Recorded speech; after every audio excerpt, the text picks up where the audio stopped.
Бардык документтери так таза болгон Кызыл Китептүү 49 сотук жер аянтында жайгашкан ушул сиздер көрүп турган 20га 12 размериндеги сарай, анан кошумча бул жагында торпок кармаганы навеси, анан жазында мал кармаганы бул тарабында дагы бир навес, анан бул тарабында өзү банясы, жуунуучу бөлмөсү, топкасы, анан ушундай 6га 11 размериндеги үйү, анан сиздерге дагы бир плюсу туугандар 15 баштай саан үй торпоктору менен сиздерге калтырылат экен.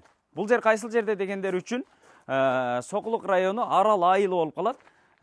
Бул жерге келүү үчүн сиздер жанагы Сокулуктун центринан эле базардан өткөндөн кийин светофордон Калинина көчөсү менен Ылдыйды көздөй 3 километр жүрсөңүздөр, тетиги ошол Арал айылынын аркасын көрөсүздөр.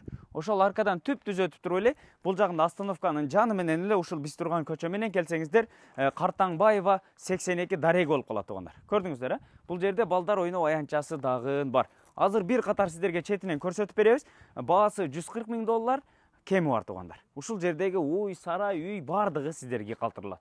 Көчө тарабы пескаблок менен тосулган, дарбаза калиткалар орнотулган, киргенде эле көрдүңүздөр, толук жашоо шарты бар 3 бөлмөлүү үйү, анан бул тарабы асты деле кенен туугандар.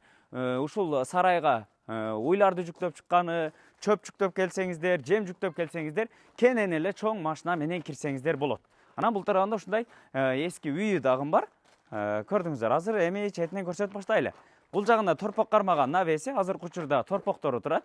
Көрдүңүздөр, анан ичинде саан уйлар бар. Азыр аларды да бир катар көрсөтөбүз. Жүрүңүздөр. Анан сарайдын ичин бул жагында бош орундугун бир катар көрсөтөлү, анан үйдүн ичин дагы көрсөтөбүз. Сарай 12ге 20 размеринде, ичинде акырлары бардыгы жасалган, асты стяжка болгон, боксидик ага турган каналдары дагы бардыгы жасалган туугандар. Мына ушул сиздер көргөн чоң саан уйлар торпоктор менен кошкондо бир 15 баштай болот экен. Ошолорду дагы сиздерге калтырылат. Анан сарайдын ортосуна көрдүңүздөр, ушундай жоон болуп, тумбалары, сесна поезддери куюлган, үстү болсо плита перекрытия менен жабылып, анан бир жанагы сеновал катары колдонсоңуздар болот экен үстүнчө, чөп жыйнап. Андан бери бул жагы болсо сарайдын арт тарабы кенен болгон бош орундук. Бул жерден дагы, анан бул жерден дагы чоң арыкта суу агып өтөт экен туугандар. Мындайча айтканда суусу кенен. Негизинен бул тарабы азыркы учурда бош орундугу турат. Бул жагында алма бак тарактары, черешня, алмурут, кыскасын айтканда ошого окшогон бак тарактар бар экен. Негизинен бул жагына кааласаңыздар дагы бир чоң сарай салып алсаңыздар болот. Же болбосо жанагы тоок фирмасын, үндүк фирмасын, же болбосо дагы бир жерге бассейнди кылып туруп, балык фирмасын ачып койсоңуздар дагы болот. Бул жерде жер астынан таза суусу дагы чыккан, өзүңүздөр көргөндөгүдөй. Бул тарабынан дагы канал агып өткөн. Бул жерде азыр дрон кадрлары менен жеринин чоңдугун бир катар тартып көрсөтүп койдук. Эгерде келип көрө турган болсоңуздар, ээси менен бир катар дагы чек араларын сиздерге тактап көрсөтүп берет. Жалпысынан ушул Кызыл Китептүү 49 сотук жер аянт экен, документальный. Анан фактически болсо, андан дагы бир 50 сотуктан дагы ашык жер аянт экен туугандар. Көрдүңүздөр, ушундай документтери так таза болгон үй сарай менен издеген болсоңуздар, ушул жерди келип көрүп жаккан болсо баалашып алсаңыздар болот. Өтө сонун экен. Бардык шартын түзүп коюптур. Анан бул жерде мынакей скважинадан таза суу чыккан туугандар. Бул жагында болсо азыркы учурда чоңураак кунажын торпокторду киргизип коюптур. Көрдүңүздөр, мынакей. Ушундай сонун шарты менен болгон үйдү тезинен баалашып алып калыңыздар. Баасын $140,000 деди, дагы жакшы соодалашуу болот. Келип көрүп жаккан болсо баалашасыздар. Бул жагы болсо жуунуучу бөлмө, топкасы дагы ушул жерде жайгашкан. Жанагы 3 бөлмөлүү үйдүн жылытуу системасы отопление менен туугандар. Мынакей, көрдүңүздөр, бул жагында аристону, душка ылайыктуу болгон бардык ушундай турба түтүкчөлөрү дагы коюлган. Негизинен ушул үйдү жылытканда бул жерде жуунуучу бөлмө дагы ысык турат экен туугандар. Анан үйдүн астында эс алып олтурган ушундай тапчанды дагы коюп койгон. Жүрүңүздөр, эми үйдүн ичин дагы бир катар сиздерге көрсөтөлү. Ушул бышкан кирпичтен салынган үй, ичинде толук жашоо шарты бар. Бул жер бут чечме жай болот экен.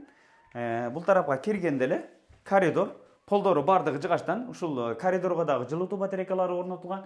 Бул тарабында бир спальный бөлмө, бул тарабында дагы бир спальный, анан туш тарапка кире турган болсок, бул жак жагы ашкана бөлмөсү экен туугандар.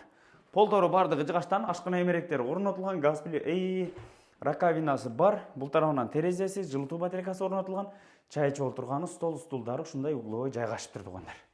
Анан бул тарабы болсо мынакей. Спальный бөлмөсү көрдүңүздөр. Ушундай сонун болгон чөгүн жылытуу батарейкалары орнотулган, пластик терезелери, полдору жыгаштан, потолоктору бийик. Ремонттору дагы сонун туугандар. Бул жерде келип эле кирип жашап, анан жанагы мал чарбачылыкты өнүктүрсөңүздөр болот. Анан бул жак жагын көрдүңүздөр. Бул жагы дагы бир бөлмө. Ошондой эле эки тараптан терезеси коюлган, жылытуу батарейкалары орнотулган, өтө сонун туугандар. Эгерде мал чарбачылыкты өнүктүрөм дей турган болсоңуздар, ушул жерди алсаңыздар болот экен. Эң негизгиси бардык документтери так таза колдо, жери дагы кенен, документальный кызыл китеби бар, 49 сотук жер аянты. Кааласаңыздар жанагы бош орундукка дагы бир тоок фирма, үндүк фирма же болбосо суусу кенен экен балык фирма ачып койсоңуздар дагы болот. Же болбосо туугандар жанагы бак тарактарды отургузуп алып туруп, багбанчылык менен алектенсеңиздер дагы болот экен туугандар. Көрдүңүздөр, Сокулук району, Арал айылы, Картаңбаева 82 деп издеп келсеңиздер, дал ушул сатыла турган сарайга үйгө келесиздер туугандар. Баасын 140 000 доллар кеми бар деп сатууга койду туугандар. Жакшы соодалашуу болот деди. Эс номерин экранга калтырып койдук, чалып, анан баалашып алсаңыздар болот туугандар. Эң жакшы жери туугандар, жери дагы аябай кенен экен. Ушундай сонун сарай үйү менен издеген дос туган тааныштар болсо ушул видеону жиберип коюңуздар, мүмкүн видео пайдалуу болуп калат. Анан WhatsApp группаларга дагы бөлүшкөндү унутпаңыздар. Ассаламу алейкум.